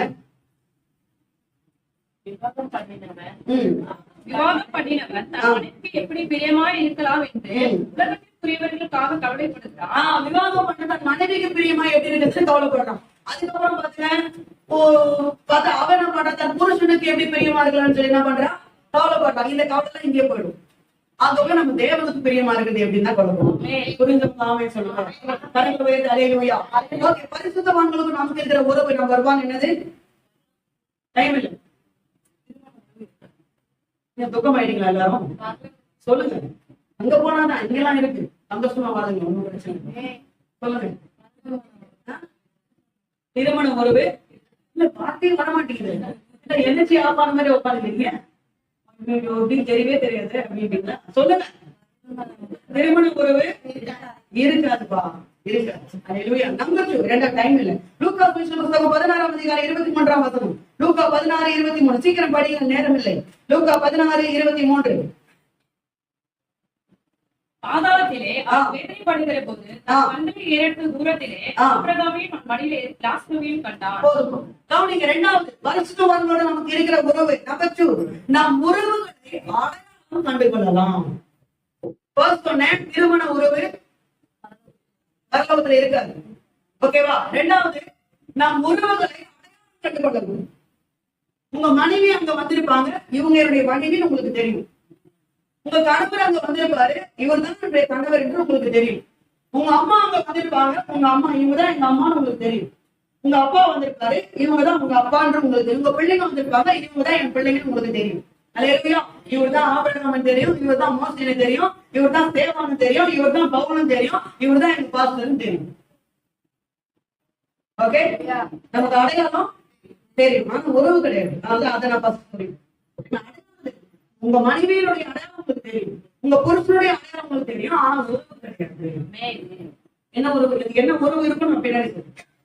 இந்த உறவு கிடையாது. ஓகேவா? ஃபார் எக்ஸாம்பிள் மத்திய புத்தகம் 17ஆம் அதிகாரத்துல இயேசு மறுரூப மலைக்கு போனாரா? ஆமென் சொல்லுவோம். போனாருல்ல? போனார். மறுரூபமானாரா? அவருடைய வஸ்திரம் வெண் வஸ்திரத்தை போல வெண்மையா பளிச்சுட்டு இருந்தா, சூரியனை போல முகம் பிரகாசம் பண்ணதா. 3 பேரை கூட்டு போனாரு. யாரு? பேதுரு, யாக்கோபு, யோவான். 3 பேரை கூட்டு போனாரா? ஓகே, 3 பேரை கூட்டு போனாரு. கூட்டு போகும்போது இயேசு மறுரூபம் அடையும் போது இயேசுடைய 2 பக்கமும் மோசேயும் எலியாவும். 3ஆம் வசனம் எடுக்கலாம். அப்பொழுது மோசேயும் எலியாவும் அவரோட பேசுகிறவர்களாக அவர்களுக்கு காணப்பட்டார்கள். சரி, அப்புறம் பேதுரு. அப்பொழுது பேதுரு இயேசுவை நோக்கி, ஆண்டவரே, நாம் இங்கே இருக்கிறது நல்லது. சுத்தமானால் இங்கேயும் ஒரு கூடாரம், மோசேக்கு ஒரு கூடாரம், அப்ப போதும் போதும். அப்ப கவனிங்க, இயேசு மரணம் ஆயிட்டாரு. இயேசுதான் பேதுருக்கு தெரியும். ஆனா எலியாவும் மோசையும் பேசுறது பேது தானே சொல்றாரா இல்லையா? நான் கேட்கிறேன், பேது எலியாவை பார்த்திருக்காரா? இதுக்கு பதில் சொல்ல மாட்டீங்களா? இல்ல. பேதுரு எலியாவை பார்த்திருக்காரா? ஏன்னா எலியா பழைய ஏற்பாட்டு கால சொல்லுங்க. ஐயோ எசப்பா, பழைய ஏற்பாட்டு கால தீர்க்கதரிசி அவரு. மோசே பழைய ஏற்பாட்டு கால தீர்க்கதரிசி. இவங்க ரெண்டு பேரையுமே பேதுரு என்ன பண்ணல, பார்க்கல. ஆமாவா இல்லையா? இவங்க பார்த்த உடனே, பேதுரு பார்த்த உடனே மோசே எலியான்னு சொல்றாரா இல்லையா? அவரால் கண்டுபிடிக்க முடியுதா இல்லையா? அப்ப அதே போலதான் பரலோகத்திலே உங்கள் உறவுதான் உங்களுக்கு அடையாளம் தெரியும். ஆமென். கரங்களை தட்டி தேவநாமத்தை மகிமைப்படுத்துவோம். அல்லேலூயா. பரலோகத்திலே உங்கள் உறவுகள் என்ன செய்யும்? உங்களுக்கு அடையாளம் தெரியும். ஆமென். அடையாளம் கண்டுக்கலாம். இவர் ஆபிரகாம். இப்ப இங்க இந்த இடத்துல பாத்தீங்கன்னா ஐஸ்வர்யவான் என்ன பண்றான்? நிமிர்ந்து பாக்குறான். ஆபிரகாம பாக்குறான், மடியில் இருக்கிற லாசருவை பாக்குறான். அப்ப உனக்கு என்ன பண்ணுது? அடையாளம் தெரியுதா? தெரியுதா? அடையாளம் தெரியுதா? அப்ப பரலோகத்துல உறவுகள் என்ன செய்யும்? அடையாளம் தெரியும். மத்தேயு புத்தகம் 17ஆம் அதிகாரம் 3-4 வசனத்தை நீங்க வாசிங்க. லூக்கா சுவிசேஷம் 22ஆம் அதிகாரம் எடுங்க. லூக்கா சுவிசேஷம் 22ஆம் அதிகாரம் 17-18 சீக்கிரமாக 22-17-18 படிக்கலாம் சீக்கிரமாக. எனக்கு ஸ்தோத்திரம் பண்ணி நீங்கள் இதை வாங்கி உங்களுக்குள்ளே பங்கிட்டுக் கொள்ளுங்கள். ராஜ்யம் வருவனமும் அந்த ராட்சச பழத்தை பண்ணுவதில்லை என்று உங்களுக்கு சொல்லுங்க. அப்போ சொல்றாரு, உங்க 12 பேரோட கூட நான் இதுக்கு பிறகு என்ன பண்ணுவேன்? தேவனுடைய ராஜ்யம் வந்ததுக்கு பிறகுதான் என்ன பண்ணுவேன்? நானு உங்க கூட என்ன பண்ணுவேன்? பானம் பண்ணுவேன், பருகுவேன்னு சொல்றாரு. அப்ப இந்த 12 பேரையும் இயேசுவுக்கு அடையாளம் தெரியும். ஏன்னா பரலோகத்துல பரிசுத்தவான்களை நம்ம அடையாளம் கண்டு கொள்ளலாம். இவங்கதான் உங்களுக்கு தெரியும், இவங்கதான் உங்களுக்கு தெரியும். ஆமென். ஐயோ இவங்களா, இவங்களா வரமாட்டாங்கன்னு நினைச்சு போய் வந்துட்டோமே, வந்துட்டாங்களே அப்படின்னு எல்லாரும் உங்களுக்கு என்ன செய்யும்? அடையாளம் தெரியும். ஆமென் சொல்லுங்க. மத்தேயு புத்தகம் 8ஆம் அதிகாரம் 11ஆம் வசனம். மத்தேயு 8:11 படிக்கலாம் சீக்கிரமாக, நேரமில்லை. அநேகர் கிழக்கிலும் மேற்கிலும் வந்து பரலோகத்திலே ஆபிரகாம், ஈசாக்கு, யாக்கோபு என்பவர்களோட. அப்ப ஆபிரகாம், ஈசாக்கு, யாக்கோபு யாருன்னு தெரிஞ்சாதானே வந்து இருக்க முடியும்? அதுதானே சொல்றது. இவங்கதான் ஆபிரகாம், இவருதான் ஈசாக்கு, இவருதான் யாக்கோபுன்னு தெரிஞ்சாதானே அவங்களோட கூட வந்து இருக்க முடியும். அப்படின்னு சொல்லுங்க. அப்ப ஆபிரகாமா தான் இருப்பாரு, ஈசாக்கு ஈசாக்கா தான் இருப்பாரு, யாக்கோபு யாக்கோபாக தான் இருப்பாரு, நீங்களா தான் இருப்பீங்க. அப்ப நமக்கு என்ன மேனி இருக்காத, வேற மேனி இருக்கும். ஆனாலும் அடையாளம் தெரியும். இது வரைக்கும் புரிஞ்சவங்க அல்லேலூயா. இது வரைக்கும் புரிஞ்சவங்க கையை உயர்த்தி அல்லேலூயா. நம்பர் 1 என்ன சொன்னேன்? பரிசுத்தவான்கள் நமக்கு இருக்கிற உறவு நல்லா சொன்னாங்க. வெயிட்டா சொல்லுங்க. திருமண உறவு இருக்கா? 2வது நம்முடைய உறவுகளை அடையாளம் கண்டுகொள்ள முடியும். நம்பர் 3 3வது எல்லா வசனத்தை ஸ்பீடா வாசிக்கிறீங்களா? ஆதியாகமத்தின் புத்தகத்தை எல்லாம் எடுத்துங்க. நான் சொல்றத டக்கு டக்கு டக்கு டக்குன்னு வாசிங்க. ஆதியாகமத்தின் புத்தகம் 25:8 எடுத்துங்க. ஃபர்ஸ்ட் ஒருத்தர் வாசிங்க. அடுத்து ஆதியாகமத்தின் புத்தகம் 35:29 ஒருத்தர் எடுத்துங்க. அப்புறம் ஆதியாகமத்தின் புத்தகம் 49ஆம் அதிகாரம் 29ஆம் வசனத்தை ஒருத்தர் எடுத்துங்க. ஃபர்ஸ்ட் ஆதியாகமத்தின் புத்தகம் 25:8 படிங்க. பிற்பாடு ஆபிரகாம் நல்ல நரைப்பழத்திலும் பூரண ஆயுசிலும் போய் மரித்து தன் ஜனத்தாரோட கூட சேர்க்கப்பட்டான். வார்த்தையை மணில வச்சுங்க. தன் ஜனத்தாரோட சேர்க்கப்பட்டான். அடுத்து 35:29 அவர்களோட எல்லாம் பிராணன் போய் மரித்து தன் ஜனத்தாரோட சேர்க்கப்பட்ட. அந்த வார்த்தை இங்கே வருதா? ஜனத்தாரோட சேர்க்கப்பட்ட. 49:29 படிக்கலாமா? பின்னும் அவன் அவர்களை நோக்கி ஜனத்தாரோட சேர்க்கப்பட போகிறேன். அந்த வார்த்தை வருதா? திருப்பி யாக்கோபு சொல்றாரா? சொல்லுங்க. ஆமென் சொல்லுங்க. 3 இடத்துல ஒரே வார்த்தை வருதா? அந்த ஜனத்தாரோட சேர்க்கப்பட போகிறேன் வருதா? இப்ப எண்ணாகமத்தின் புத்தகம் 20ஆம் அதிகாரம் 26ஆம் வசனத்தை படிங்க. எண்ணாகமத்தின் புத்தகம் 20ஆம் அதிகாரம் 26ஆம் வசனத்தை படிங்க. 20-26 அவர் முடித்திருக்கிற வஸ்திரம் கலட்டி அவைகளை அவன் குமாரனாகிய எலியேசருக்கு உடுத்துவாயாக. ஆரோன் அங்கே மரித்து ஜனத்தாரோட அந்த வார்த்தை வருதா? தன் ஜனத்தாரோட வந்துச்சா? ஓகே, இப்ப நியாயாதிபதிகள் புஸ்தகம் வாங்க. நியாயாதிபதிகள் புஸ்தகம் 2:10. நியாயாதிபதிகள் புஸ்தகம் 2:10 எடுத்து வாசிங்க. நியாயாதிபதிகள் புஸ்தகம் 2ஆம் அதிகாரம் 10ஆம் வசனம். அக்காலத்தில் இருந்த அந்த சந்ததியார் எல்லோரும் தன் பிதாக்களோட சேர்க்கப்பட்ட பின்பு போதும். அப்ப அங்கெல்லாம் எப்படி வந்துச்சு? தன் ஜனத்தாரோட சேர்க்கப்பட்டான், தன் ஜனத்தாரோட சேர்க்கப்பட போகிறேன், இங்க பிதாக்களோட சேர்க்கப்பட போகிறேன். நாமே வருதா? அப்ப கவனிங்க, என்ன சொல்ல விரும்புறேன்? மூணாவது, இந்த வசனத்தினுடைய ரெஃபர் படி, இந்த எல்லா வசனத்துடைய குறிப்புகளின்படி, இதனுடைய அடையாளத்தின்படி, மூன்றாவது பரிசுத்தவான்களோட நமக்கு இருக்கிற உறவு எப்படி இருக்குன்னா, நாம நம்முடைய ஜனத்தாரோட நம்முடைய பிதாக்களோடு சேர்க்கப்படுவோம்.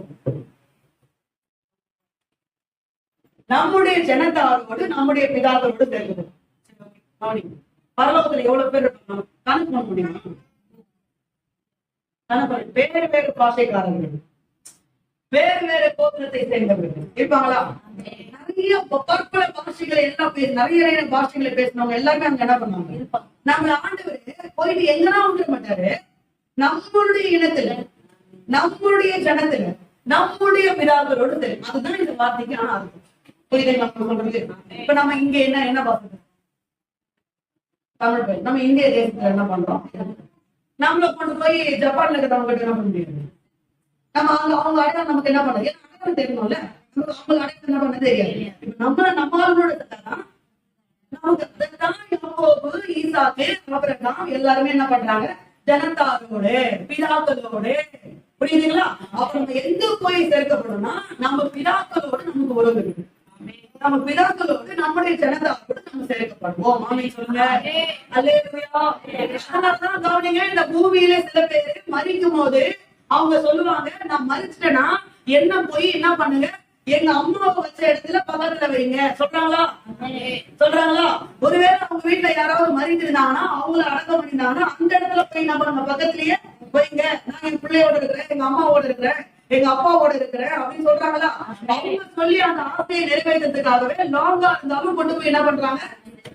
போய் அடக்கம் பண்றாங்களா? அப்ப கவனிங்க, ஏன்னா பைபிள் சொல்லுது, தன் ஜனத்தோடு சேர்க்கப்படுவோம், நாம நம்முடைய பிதாக்களோடு சேர்க்கப்படுவோம் என்று வேதம் சொல்லுது.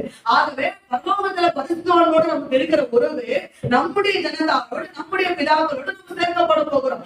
அதுக்கு முன்னாகவே இவங்க விசுவாசத்தோடு கூட பக்கத்திலே அடக்கம் பண்றாங்க. எந்த பேர் நான் சொல்றது? ஆமே. ஓகே, இந்த இதுல நம்ம ஒரு வார்த்தை சொல்லிடுறோம். ஒருவேளை நீங்க தூரமா அடக்கம் பண்ணப்பட்டாலும், உங்க சொந்தக்காரங்க அடக்கம் பண்ண இடத்துல நீங்க அடக்கம் பண்ணப்படாம தூரமா நம்ம யாரும் அடக்கம் பண்ணாலும் அங்க போகும்போது சேர்த்துக்கணும். இவங்க விசுவாசமா இப்பவே என்ன அடக்கம் பண்ணி இவங்க சொல்றாங்க, அதனால அவங்க ஆசை நிறைவேற்றுக்காக அவங்க ஃபேமிலியில இருக்கிற மெம்பர்ஸ் என்ன பண்றாங்க, அதை செய்யறாங்க. ஓகே, ஆனாலும் தள்ளி அடக்கம் பண்ணாலும் ஆண்டவர் அங்க போய் என்ன பண்ணிடுவாரு, நம்ம சேர்த்துக்கலாம். ஆனா ஒன்னும் பிரச்சனை இல்லை. எனக்கு கல்லறைக்கெல்லாம் யாரும் கவலைப்பட வேண்டிய அவசியம் இல்லையா? நாமே சொல்லுங்க. ஃபார் எக்ஸாம்பிள் 2 சாமுவேல் புஸ்தகம் 12ஆம் அதிகாரம். 2 சாமுவேல் புஸ்தகம் 12ஆம் அதிகாரத்துல தாவீது பத்சேபாவுக்கு ஒரு குழந்தை வந்துதா? அந்த குழந்தை வியாதிப்பட்டு கேவலமா இருந்துச்சு. அந்த குழந்தை சாகப்போற நிலைமையில இருக்கும்போது தாவீது பாஸ்டிங் போட்டாரா? பாஸ்டிங் எதுக்காக போட்டாரு? சொல்லுங்க, எதுக்காக போட்டாரு? பிள்ளை சுகமானும் போட்டாரா? பாஸ்டிங் போட்டு சாப்பாடுல போய் உட்காந்து அப்படியே அழுது ஜோம் பண்ணி இருந்தாரு. பிள்ளை செத்து போச்சு. இப்ப வேலைக்காரமா வந்து பேசிக்கிறாங்க, பிள்ளை உயிரோடு இருக்கும்போது அந்த மனுஷன் சாப்பிடவே இல்லை, பாஸ்டிங் போட்டிருந்தாரு. இப்ப பிள்ளை செத்து போச்சு, இதை சொன்னா இது தாங்குவாரான்னு சொல்லி பேசிட்டு இருக்கும்போது இந்த வார்த்தை காதுல என்ன பண்ணிடுச்சு, விழுந்துருச்சு. வெளியே வந்து பிள்ளை செத்து போயிட்டோம்னு கேட்டாரு. ஆமா, செத்து போயிட்டு. உடனே எழுந்து குளிச்சு ஸ்நானம் பண்ணி கோயிலுக்கு போய் ஆண்டோட ஆராதனை போய் ஆண்டோட ஆராதனை பண்ணி உட்காந்து வீட்டுல வந்து நல்ல திருப்தியா சாப்பிட்டாரு. இப்ப எல்லாம் அவரை பார்த்து கேட்டாங்க, உனக்கு வந்து கூட மூலையே இல்லையா? பிள்ளை உயிரோடு இருக்கும் போது அழுதுட்டு இருந்தது, பிள்ளை செத்தவங்க தீர்மானத்துக்கு சாப்பாடு வச்சு சாப்பிடுறீரு அப்படின்னு கேட்கும் போது தாவீது சொன்ன பதில் 23ஆம் வசனம். அது இப்பொழுது நான் பிள்ளை மறைந்திருக்க நான் உபவாசம் பண்ண வேண்டிய அவசியம் என்ன? இனி நான் அதை திரும்ப வர பண்ணக்கூடுமோ? அதை நான் அதனிடத்திற்கு போவேனே ஒழிய அது என்னிடத்திற்கு திரும்ப வராது. நான் சொல்றது விளங்குதா? அப்ப நாம ஜனத்தாரோடு நம்முடைய பிதாக்களோடு சேர்க்கப்படுவோம். அதைத்தான் தாவீது இங்க அவருடைய ஸ்டேட்மெண்ட்ல இந்த வார்த்தையை சொல்றதை நம்ம பார்க்கிறோம். புரிஞ்சவங்க ஆமென் சொல்லுங்க. இப்ப நம்ம எங்க போவோம்? நம்முடைய ஜனத்தாரோடு நம்முடைய இனத்தாரோட போவோம். யாத்திராமத்தின் புஸ்தகம் 3ஆம் அதிகாரம் 6ஆம் வசனம். யாத்திராமத்தின் புஸ்தகம் 3ஆம் அதிகாரம் 6ஆம் வசனத்துல மோசேக்கு ஆண்டவர் அந்த இடத்துல பிதாவாகிய தேவன் சொல்றதை பாருங்க. பின்னும் அவர், நான் ஆபிரகாமின் தேவனும் ஈசாக்கின் தேவனும் யாக்கோபின் தேவனுமா இருக்கிற பிதாக்களுடைய தேவனாய் இருக்கிறேன். அல்லேலூயா. இதைத்தான் இயேசு மத்தேயு 22ஆம் அதிகாரத்துல 31, 32 சொல்றாரு பாருங்க. மத்தேயு 22ஆம் அதிகாரம் 31, 32. மேலும் மரித்தோர் உயிர் தேர்தலை பற்றி நான் ஆபிரகாமின் தேவனும் ஈசாக்கின் தேவனும் யாக்கோபின் தேவனுமா இருக்கிறேன் என்று தேவனால் உங்களுக்கு உரைக்கப்பட்டிருக்கிறதை நீங்கள் எங்க உரைக்கப்பட்டது? யாத்திராமத்தின் புஸ்தகம் 3ஆம் அதிகாரம் 6ஆம் வசனத்தில் உரைக்கப்பட்டதை நீங்கள் வாசிக்கவில்லையா? இயேசு இந்த இடத்துல கேட்டார் பாருங்க. ஆமென். வாசிக்கவில்லையா? தேவன் மரித்தோருக்கு தேவனாயிராமல் ஜீவன் உள்ளவருக்கு தேவனாய். அப்போ உங்க பிதாக்கள் மரித்தாலும், உங்க குடும்பத்துல இருக்கிறவங்க மரித்தாலும், உங்க சந்ததியார் மரித்தாலும் அவங்க மரித்து போகவில்லை, அவர்கள் உயிரோடு கூட இருக்கிறார்கள். ஏனென்றால் தேவன் மரித்தோருக்கு தேவன் அல்ல, அவர் உயிரோடு இருக்கிறவருக்கு தேவன். மகிமைப்படுத்துவார். அந்த உயிரோடு இருக்கிற உங்கள் பிதாக்களோடு, உங்களுடைய ஜனத்தாரோடு, உங்களுடைய சந்ததியாரோடு நீங்கள் சேர்க்கப்படுவீர்கள். உங்க குடும்பத்துல யாராவது, உங்க ரிலேஷன் யாராவது இறந்துட்டாங்கன்னா, இல்லையே போயிட்டாங்களே அப்படின்னு கவலைப்படாதீங்க. ஒரு நாள் வரும், அவர்களோட இயேசு உங்களை கொண்டு போய் சேர்ப்பார்.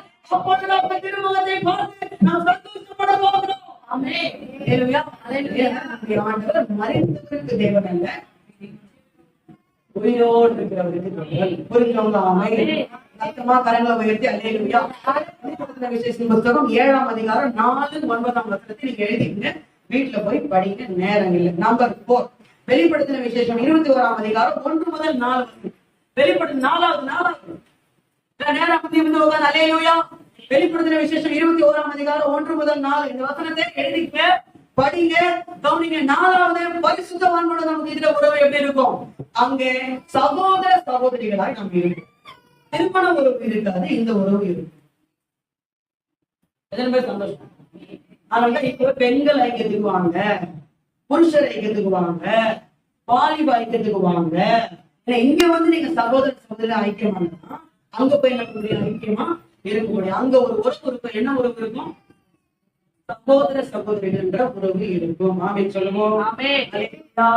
2 கொரிந்தியர் புஸ்தகம் 6ஆம் அதிகாரம் கடைசி 18ஆம் வசனம். 2 கொரிந்தியர் புஸ்தகம் 6ஆம் அதிகாரம் 18ஆம் வசனம். அப்பொழுது நான் உங்களை ஏற்றுக்கொண்டு உங்களுக்கு பிதாமா இருப்பேன், நீங்கள் எனக்கு குமாரரும்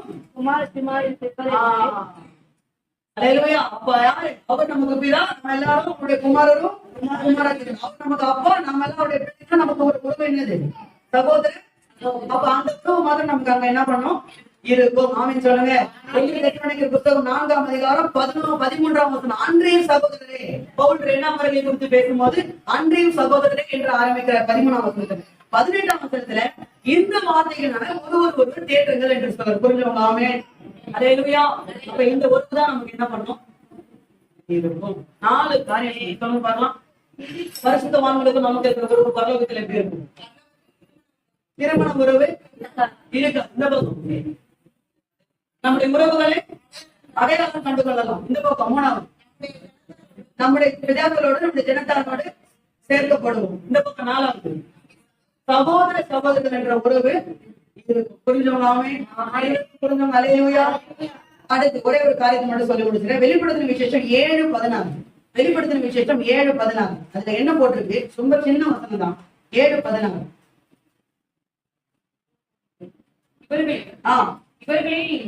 இனி பசியும் இல்லை, தாகம் அடைவதும் இல்லை, வெயிலாவது உஷ்ணமாவது இவருக்கு மேல் பாடுவதும் இல்லை. அல்லேலூயா. பரலோகத்துல என்ன செய்ய மாட்டோம்?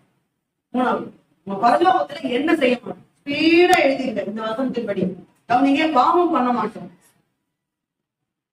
குற்ற உணர்வு அடைய மாட்டோம், கவலை கொள்ள மாட்டோம், யாரையும் திருந்த மாட்டோம். திருந்துறது சில பேர், திருந்தது சில பேர் ரொம்ப கஷ்டம். யாரையும் திருந்த மாட்டோம், யாருக்கும் உதவி செய்ய மாட்டோம், மன அழுத்தப்பட மாட்டோம், துன்புறுத்தப்பட மாட்டோம், சாத்தானை பற்றி கவலைப்பட மாட்டோம். திரும்ப சொல்றேன், பாவம் செய்ய மாட்டோம், குற்ற உணர்வு அடைய மாட்டோம், கவலைப்பட மாட்டோம், யாரையும் திருத்த மாட்டோம், யாருக்கும் உதவி செய்ய மாட்டோம், மன அழுத்தப்பட மாட்டோம், துன்புறுத்தப்பட மாட்டோம், சாத்தானை பற்றி கவலையே பட மாட்டோம். சொல்லுங்க, இப்பேற்பட்ட இடம் நமக்கு வேணுமா? ஆமென். வேணுமா? ஆமென். என்ன பேர் ஆசைப்படுறீங்க? அது ரொம்ப பூரணமாக்கப்பட்ட இடம். நம்ம எப்போ போக முடியும்? பூரணமாக்கப்பட்டாதான் போக முடியும். கொடுக்கலாமா? கொடுக்கலாமா?